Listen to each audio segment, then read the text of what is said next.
been long since the very idea of a diesel-powered Bentley SUV would have been regarded as the sort of heresy that gets angry mobs lighting up their flaming torches and heading for the creepy castle.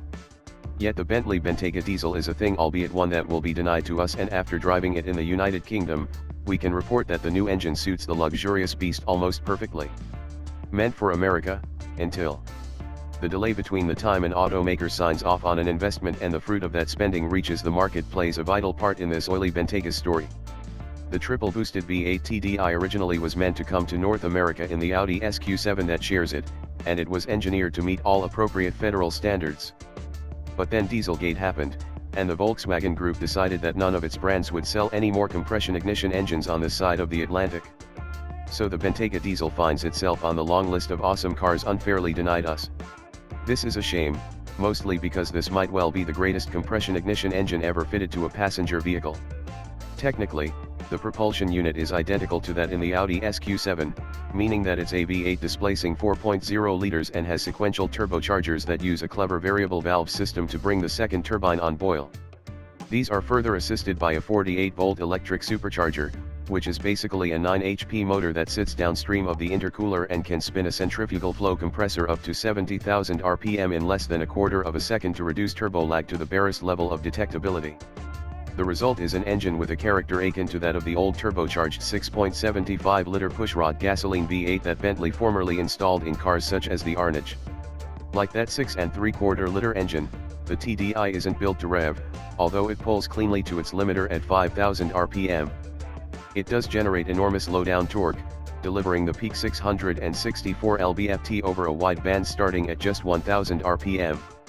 Yet the diesel also manages to be more refined than its gasoline grandfather ever was, emitting nothing louder than a purposeful growl even under the hardest use. The biggest difference is fuel economy, which is unlikely to be much of an issue for anyone with the considerable wherewithal needed to fund any Bentayga purchase, but it's still a neat party trick.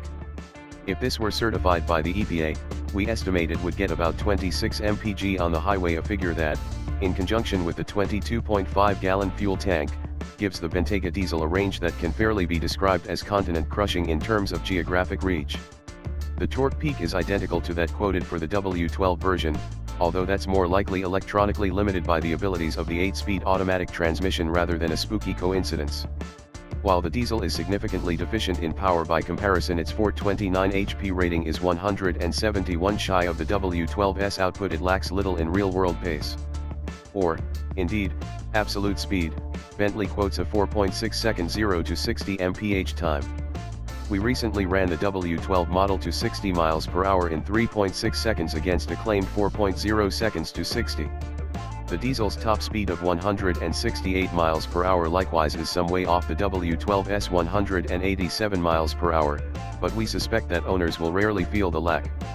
It's also worth noting that we experienced none of the surging or lag we detected when we tested the W12, on everything except cylinder count and peak output.